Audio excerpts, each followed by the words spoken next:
What's up, everybody? It's Draymond Green. Make sure you subscribe to the Volumes YouTube channel below so you don't miss any more of this great content going forward. We have not spoke, or I haven't gotten a chance to share my thoughts with you guys since the James Harden and Ben Simmons trade happened. Obviously, that was one we were all wondering, like, man, is this really going to happen before the deadline? Then you kind of heard it would, then you heard it wouldn't, then you heard it would. And then it's like, oh, yep, they broke off talks.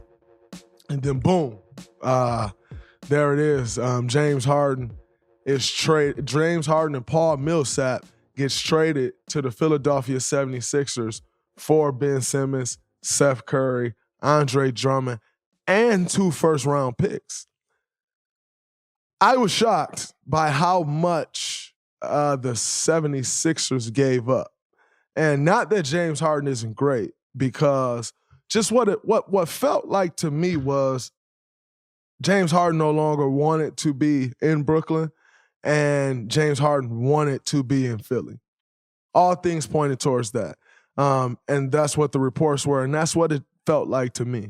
It also felt to me as if, obviously with all Ben's issues he's dealt with as far as his disdain with the team and how he was treated by Joel, by Doc Rivers. In the press conference, everybody spoke about that, and it's been a very public thing after the playoffs last year, how he felt he was treated by the fans.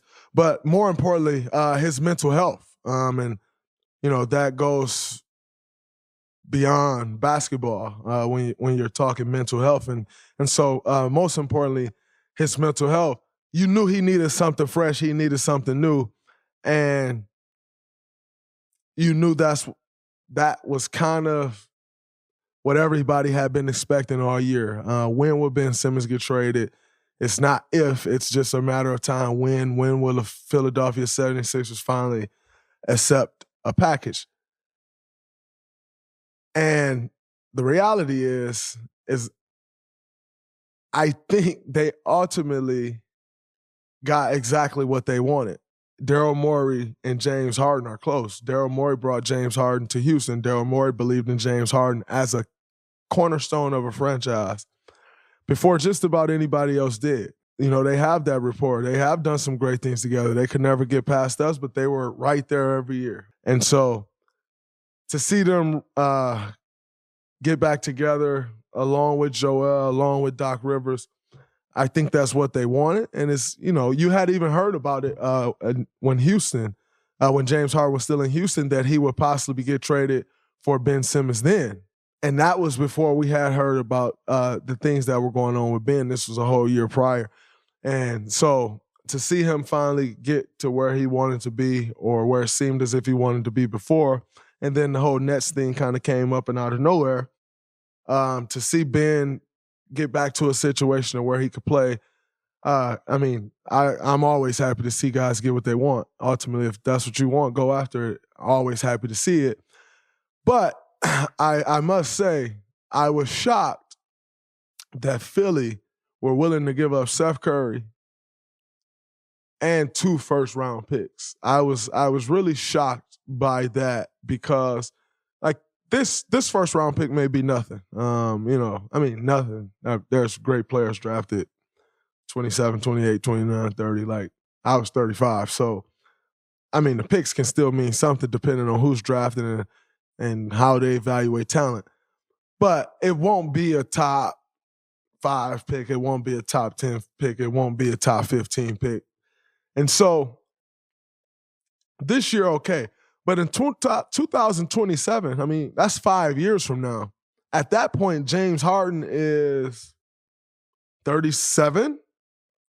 Joel Embiid is 33, 34. Like, you don't, it's a lot more uncertainty with that pick than it is with the 2022 pick. And so I was a little shocked to see how much they gave up. And like I said, even bigger than the picks for me was Seth Curry. Like, I just didn't think Philly would be trading Seth Curry, especially the way James Harden plays. You've seen shooters around him that can catch and knock the shot down.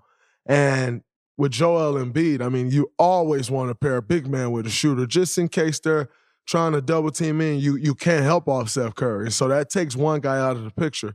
And so with them putting that team together, I was really shocked that they gave up Steph Curry. But ultimately, maybe, then it comes down to negotiating. And maybe the Brooklyn Nets knew they don't want to give up Steph Curry, but they really want James Harden. So ultimately, I can hold them hostage by just saying, you have to give me Steph Curry. And if that gets the deal done and James Harden is really your guy, which he's really Philly's guy, then maybe that's how that happened, and that's how, I think Brooklyn won that battle. And so I'm excited to see Ben play with Kevin Durant and Kyrie Irving, I think, and Steph Curry and Patty Mills. Like, you give a player with Ben's playmaking ability, with his speed, the way he can pass the ball, his court vision, you give a player all of those weapons with his skill set, I'm excited to see how this turns out for him. And then,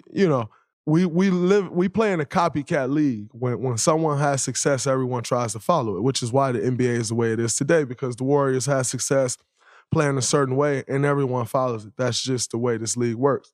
And Philly is now back to your traditional great big man, great guard. And that's what the league used to be. You think Shaq, Kobe, you think Penny and Shaq, and you think David Robinson and Tim Duncan was a little different story. They were two twin towers. But, you can go around the NBA for years, Magic and Kareem. It goes back. Great guard, great big man. That's kind of where you start. That's where you started building your team, and then you built out from there. And it's interesting to see the way James Harden has typically played over the last 5 or 6 years, especially with Daryl Morey at the helm making all the decisions. He's played a certain style of basketball. Joel has gotten accustomed playing to a certain style of basketball. Both great players, so I don't not think they can mesh. I definitely think they can mesh, but it'll be interesting to see them go back to a great guard and a great big man and see what type of success that they have, because the league, everything comes back around. You got small ball, you got two big men, everything comes back around. You always hear fashion, fashion never goes out of style. It always comes back around. And so I'm interested to see now with them back to a more traditional look, how that works. If it ultimately works, does everyone start copying that again? Because, again, we do play in the copycat league. So that was kind of my take on the Harden and Simmons trade. In my opinion, the Brooklyn Nets definitely won the trade, and not because James Harden isn't great, because the Brooklyn Nets also got an all-star, and on top of that, they added probably the top three-point shooter in the NBA as far as percentage goes. I'm not sure if he's leading the league in percentage this year. If he's not, he's probably right up there at the top. But as you can look back the last 4 years, he's been 1 or 2. And so that's what I thought really gave them the edge in that trade. And so we'll see how it plays out. But one thing for certain is both of those teams got way stronger through that trade and made the Eastern Conference a lot tougher. And so it's going to be interesting to see the Eastern Conference come playoff time with the Miami Heat, with the Milwaukee Bucks should always be mentioned first. They're the defending champion. The Milwaukee Bucks, the Miami Heat, the Brooklyn Nets, the Philadelphia 76ers. You got the Toronto Raptors with championship DNA between Fred VanVleet and Pascal Siakam and OG Anunoby. And so they have that championship DNA, so you can't just count them out. And they're not going to fear. They're going to come in. They're going to play hard. And they're always a tough matchup. And so it's going to be interesting to see what happens in the Eastern Conference, because I think that trade, it really strengthened those two teams, which ultimately strengthened the conference. And not to forget the up-and-coming Cleveland Cavaliers, who our last week's guest, DG, said, y'all better watch out, because they're not looking at the future. They're looking at now, And so the Eastern Conference, man, there's going to be some great playoff series over there. And speaking of the Eastern Conference, we also saw Porzingis traded to the Washington Wizards for Davis Bertans and Spencer Dinwiddie. That was a very interesting trade for me. And the reason that was an interesting trade, because, number one, they brought Spencer Dinwiddie in this summer as their starting point guard. And for someone that is coming off of an ACL injury, just now getting back to playing, and for the mission to be aborted in like the first 3 or 4 months of the partnership, that was shocking for me because early on in the season they were playing well. Then you had COVID stuff and, we all faced COVID, but then you had COVID stuff. You had people missing time due to injury, and then the mission was kind of aborted. So you never truly know what it could have become. Maybe they saw something that the rest of us didn't see. But in that trade, Porzingis going to Washington, I'm also interested to see how that work out because I think Kyle Kuzma is playing some of the best basketball of his career and all around basketball. He's rebounding great. He's passing the ball great. He's scoring the ball great. And so the growth that Kyle Kuzma has had in his career, and especially the next step that he's taken and playing for Washington this year, he's been playing the 4 spot. And so, you bring Porzingis in. Porzingis has played some 4. He has played some 5. But then you also have some good young bigs. I think Thomas Bryant just went down with an injury again. Not sure how significant the injury is. But then you also have Daniel Gafford, who they signed to a contract. And so I'm just interested to see how that plays out. And you have Danny Avdija also there at the 3 spot. And so, where does Kuzma fit in that? Because Kuzma is having an incredible year. Does Porzingis play the 5? I have all of these questions, and I'm excited. Even the first couple games that's played, it's impossible to figure out then. Those things will play out over the course of time. It won't happen in a week. And so I'm just excited to see what'll come of that trade. Porzingis' tenure in Dallas wasn't the best. It's kind of felt like he was going to be on the move the last couple years. And to finally see him traded, I hope to see him get back to the player that he once was. It felt like that Porzingis was coming back to start of this year, and then COVID happened for him and some injury stuff. And so interested to see if he'll get back to the level that we saw him at the New York Knicks, when he earned the name the Unicorn because he was playing some incredible basketball. And you always want to see guys at their best and being able to get back to that to what was the mountaintop for them, and their peak form. And so it'll be interesting to see. And Dallas obviously added another guard. I'm sure Spencer Dinwiddie will come off the bench for Dallas, but they added another quality guard off the bench, and then they added another shooting big in Bertans. And with the way Luka Doncic plays, Luka Doncic has the ball a lot. He's creating for everyone. You can't help off Davis Bertans. He has one of the purest jump shots in the league. And so I thought that was a great add by Nico Harrison, new GM of the Dallas Mavericks. I thought that was an incredible trade. Traded a guy who still has some value and didn't quite work out for them. I think one thing that you see in great GMs around the league, and obviously this is Nico's first tenure, but one thing you see in great GMs is they know when to move on. You don't hold on to the problem and compound the problem. Not that I'm saying Porzingis was a problem, but he was a problem in Dallas. Not that he was a problem child. It just wasn't working. It wasn't working for him. It wasn't working for them. But yet they still have a thing that can work, and he still has a game that can work. And so to see the two officially part ways, I thought that was a great job by Nico. And like I said, you just see some people hold on to things way longer and then they lose value. And so they got some pieces that they can add into an already good basketball club. I thought that was a great move by them. And we'll see what comes of it for both of those teams. But I thought it was a pretty good move by both of them. And then finally, before we get to the Fred VanVleet interview, as we spoke a little bit about briefly, the St. Louis, the LA Rams won the Super Bowl. Was incredible. So first off, I want to talk about the champs, the Super Bowl champs, the LA Rams. There's been a lot of talk that Aaron Donald should have won the MVP. Cooper Kupp had one of the best seasons statistically that a wide receiver has ever had. And he had a great game. Can't take anything from him. But I personally thought, and especially as a defensive guy, I personally thought Aaron Donald should have won MVP. He controlled the line of scrimmage, which, if you know anything about football, controlling the trenches is just as important as a quarterback playing well. We've seen guys control games, and only a select few of guys control games from the defensive end spot. We've seen Von Miller do it and go to it and win a Super Bowl with the Denver Broncos. Now, obviously, they had the GOAT, one of the GOATs, Peyton Manning, as quarterback, but that was also in Peyton's later years. Von Miller really could control the game from the defensive end spot, and he's starting to get back to that form, as you can see, in the Super Bowl and in his time with the Rams this season. Reggie White obviously could control the game from the defensive end spot. Lawrence Taylor could obviously control the game from the defensive end spot. Aaron Donald is a defensive tackle, and he can control the game from the defensive tackle spot, as he did in that Super Bowl. I mean, he had 3 sacks. And, I mean, like, let's put that into some basketball numbers for those that don't understand football.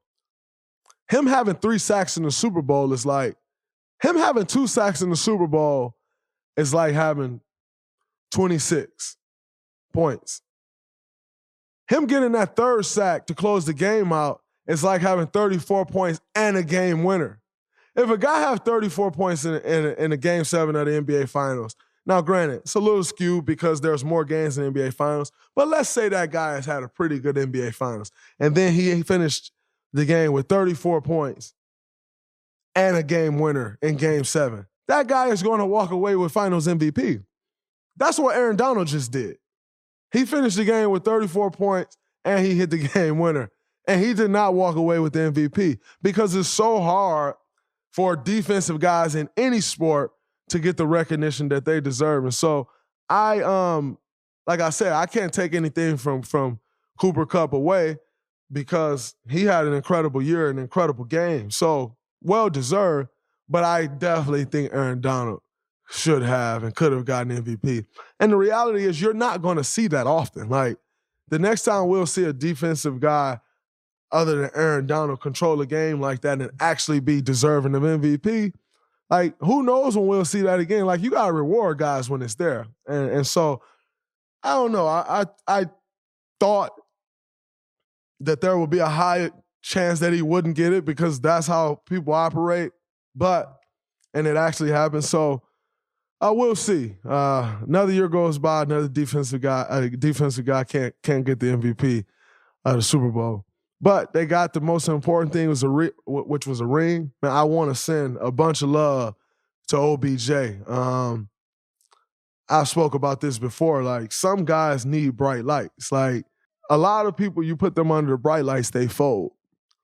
There's a very select few of guys that you put them under the bright lights and they get better. And OBJ is one of those guys. You put him in the brightest of lights and he shone like the brightest of stars. I mean, he had two receptions for 52 yards and a touchdown. Was about to have another 15 to 20 yards on the reception that he dropped where he tore his ACL. That right there, I think it was still the first quarter, would have been 3 catches, 75 yards and a touchdown. He was also very well on his way to MVP, but just sent a bunch of love, a speedy recovery to OBJ. You never want to see a guy get injured. And for a guy who's went through what he's gone through and seems as if he's found his purpose, he's found himself, he's found a woman for him, he's about to welcome a child into this, his first child into this world with his woman. Like, so many things going for him. And to see him even flourish in that moment and for it to abruptly end like that, it sucked. It definitely sucked. And so, but he's a Super Bowl champion, and I'm looking forward to him getting back out there next year and reproving all over again who he is, why he is who he is, because he's just a special talent like that. And like I said, when the lights get the brightest, he shine like the brightest of stars. And some guys just need that. And I respect guys that when that level raise up, their play go to another level because it's a very rare thing in sports.